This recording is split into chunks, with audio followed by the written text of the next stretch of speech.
अस्सलाम वालेकुम जी। आज हम पढ़ेंगे ट्रांजिस्टर एज एन एम्पलीफायर। हमने ट्रांजिस्टर की बाइसिंग देखी थी और उसमें हमने सीखा था कि उसकी जो इंटरनली दो P back to back P N junction है उनको हम कैसे बाइस करते हैं। वो नॉर्मल ऑपरेशन के लिए थी, कॉमन बेस कॉन्फ़िगरेशन के अंदर जो है वो आपने बाइसिंग की थी। यहाँ पर हम ट्रांजिस्टर को एज एम्पलीफायर यूज़ कर रहे हैं, मतलब उससे हम लो वोल्टेज को लार्ज वोल्टेज आउटपुट के अंदर जो है वो कन्वर्ट करेंगे। तो अब यहाँ पर जो कॉन्फ़िगरेशन है वो कॉमन बेस नहीं है, कॉमन अमीटर है। ये एक ही एम्पलीफायर आपके सिलेबस में शामिल है, बाकी कॉमन बेस और कॉमन कलेक्टर जो है उस वो भी एज ए एम्पलीफायर जो है ना वो काम करते हैं, ट्रांजिस्टर उस तरह भी। लेकिन सिर्फ यहाँ पर कॉमन अमीटर जो है वो उसकी कॉन्फ़िगरेशन दिखाई गई है। और यहाँ देखिए, अब इसका वोल्टेज गेन हमने कैलकुलेट करना है। तो सबसे पहले तो देखें, मीटर को जो है ना कॉमन रखा गया है और इनपुट जो है वो बेस के ऊपर दी गई है with the help of V और आर ई कनेक्ट की गई है। सम टाइम ऐसे आर ई लिखा जाता है, कुछ बुक्स में आर बी भी लिखा हुआ है, क्योंकि ये बेस के साथ भी कनेक्टेड है और इधर से मीटर के साथ कनेक्टेड है। उसके बाद आ जाएँ, अगर हम आउटपुट की बात करें, वो कलेक्टर से मिलेगा हमें थ्रू वी सी सी और वो आर सी के क्रॉस जो है ना वो आर सी की मदद से। अब यहाँ पर दो जंक्शन है, फिर वही दोबारा बेस और मीटर जंक्शन है, उसको फॉरवर्ड बायस करेंगे with the help of V B B. देखें, ये बी जो है उसको हमने बैटरी के पॉजिटिव टर्मिनल से जोड़ा है, ये पी टाइप का, और ये मीटर एन टाइप का, इसको हमने बैटरी के नेगेटिव टर्मिनल से जोड़ा है। तो ये बेस मीटर जंक्शन जो है ना फॉरवर्ड बायस होगा, तो डेफिनेटली जो बेस करंट है वो जनरेट होगा, तो मीटर और कनेक्टर मीटर और कलेक्टर जो है ना वो कनेक्ट होंगे, इनके दरमियान करंट फ्लो करने लगेगा, तो आउटपुट पे आपको जो है ना वो सिग्नल मिलेगा। और कलेक्टर और मीटर को हमने रिवर्स बायस किया with the help of V C C. यहाँ पर देखें, कलेक्टर को हमने पॉजिटिव टर्मिनल से कनेक्ट कर दिया, मीटर को हमने नेगेटिव टर्मिनल से कनेक्ट कर दिया। अब यहाँ पर जो इनपुट देना है हमने वो बेस पे देना है, बेस और मीटर के क्रॉस देना है। तो जो इनपुट सिग्नल होगा वो आप स्मॉल इनपुट सिग्नल वी इन जो है इसमें ऐड करेंगे, जिसकी वजह से बेस करंट बढ़ेगा और फिर बेस मीटर वोल्टेज वो भी बढ़ेगा। उसके बाद आउटपुट पे भी जो है ना चेंज आएगा, कलेक्टर करंट बढ़ेगा, कलेक्टर वोल्टेज बढ़ेगा। तो फिर हम ये चीज़ अब मैथमेटिकली देखते हैं। सबसे पहले तो हमने कहा कि वी की मदद से बेस मीटर जंक्शन को फॉरवर्ड बायस करेंगे, तो बेस करंट जो फ्लो करेगा वो I B is equal to V B E over R I E. ये आर आई ई जो होगा बेस और मीटर के दरमियान जो जंक्शन है उसकी इंटरनल रेजिस्टेंस होगी, यह ट्रांजिस्टर की डिफरेंट होती है। बेस वी बी ई का मतलब बेस और मीटर के दरमियान जो पोटेंशियल डिफरेंस होगा। तो ये बाय ओम लॉ के लिए आपने करंट को डिफाइन किया, जो कि बेस करंट है। अब आगे आ जाएँ, आर ई के बारे में वो बता भी रहा, बेस मीटर रेजिस्टेंस है ट्रांजिस्टर की, और ट्रांजिस्टर जो है वो एम्पलीफाई करेगा इस करंट को बीटा टाइम्स। तो बीटा जो है देखें यहाँ पर, अब I C is equal to beta times I B होता है, ये आपने लास्ट लेक्चर में भी सीखा था, करंट गेन कहते हैं इसको। आउटपुट और इनपुट करंट जो होता है उसे बीटा बोलते हैं। तो यहाँ आई बी की वैल्यू पुट कर दें, बीटा इंटू आई बी है तो आई बी की वैल्यू आ जाएगी V B E over R I E, ये आई सी की वैल्यू आ गई। उसके बाद फिर आउटपुट वोल्टेज जो है वी नॉट, उसको आउटपुट लॉ, ये लूप है इसको सॉल्व करते हैं।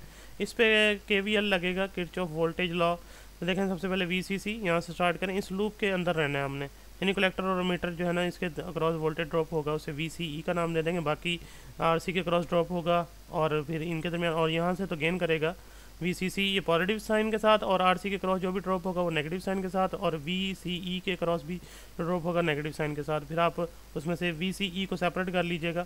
ये देखें, यहाँ पर बताया भी गया आउटपुट को आप वी नॉट कहेंगे, जो कि वी सी ई होगा, उससे के वी एल अप्लाई करके जो है ना हम आउटपुट लूप के ऊपर वो हासिल करेंगे। तो V C C positive sign के साथ, अब बाकी दोनों माइनस की थी वो इधर आके प्लस की हो गई। आई सी आर सी के क्रॉस जो है voltage drop V C E collector और मीटर के दरमियान, यहाँ से हमने वी सी ई सेपरेट करना है, तो आई सी आर सी जो होगी वो दूसरी तरफ जाके क्या हो जाएगी, माइनस होगी। तो वी सी ई सेपरेट हो गया, V C C minus I C R C आ गया। अब यहाँ पर ये आउटपुट वोल्टेज लूप मतलब उसका सोल्यूशन आ गया।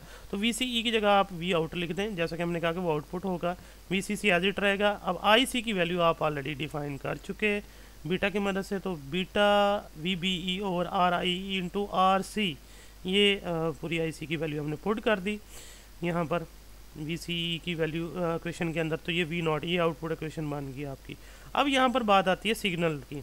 आप सिग्नल ऐड करते हैं, यानी माइक्रोफोन में कल बोलते हैं, तो आपका ये इनपुट सिग्नल आता है। तो ये इनपुट सिग्नल जब आएगा, तो इनपुट सिग्नल जब आएगा तो इनपुट टर्मिनल जो है वो तो बीट यानी बेस टर्मिनल है आपका। तो बेस टर्मिनल के ऊपर जो वोल्टेज है वी बी ई वो इंक्रीज़ हो जाएगा बाय अमाउंट डेल्टा वी इन। उसकी वजह से करंट में चेंज आएगा, बेस करंट में। बेस करंट आई बी से जो है ना आई बी डेल्टा आई बी उसमें ऐड हो जाएगा, उसकी वजह से फिर कलेक्टर में चेंज आ जाएगा। देखें आई बी वी बी ई बढ़ेगा तो आई बी बढ़ जाएगा इस वजह से यहाँ पर इस इक्वेशन से। और वी बी ई जब आई बी बढ़ जाएगा तो डेफिनेटली जब आई बी बढ़ेगा तो आई सी ने भी बढ़ना है, और जब आई सी ने बढ़ना है तो डेफिनेटली जो वी सी ई उसने भी चेंज हो जाना है। तो यहाँ पर देखें जो आई सी है वो भी आई सी प्लस डेल्टा आई सी हो जाएगा, और फिर जो वी नॉट है वो भी चेंज होगा वी नॉट से डेल्टा वी नॉट तक। फिर हम ये चेंज यहाँ पुट करते हैं क्वेश्चन नंबर ए जो लिखा हुआ है हमने, तो वी प्लस वी नॉट आ गया, V C C as it रहेगा, वो बैटरी वो जो उसका वोल्टेज है बैटरी का बीटा, और उसके साथ देखें वी बी उसमें इनपुट वोल्टेज आप ऐड करें V B plus delta V in और into R C over R I. ये आपने जितनी चेंजेस हमने यहाँ एक पैराग्राफ में लिखी उसके बाद हमने यहाँ पुट कर दी। दोबारा देख लें, सबसे पहले तो इनपुट सिग्नल जब आया तो वोल्टेज क्रॉस बढ़ा है, वोल्टेज क्रॉस बीटर बेस मीटर जंक्शन बढ़ गया, वी बी ई बढ़ा तो आई बी बढ़ गया, और आई बी बढ़ा तो इस इक्वेशन से आई सी बढ़ गया। आई सी बढ़ेगा तो definitely V C E B जो है वो इंक्रीज़ होना शुरू होगा, तो उसकी वजह से डेल्टा जो वी सी जो कि वी आउट है उसमें भी चेंज आना शुरू होगा।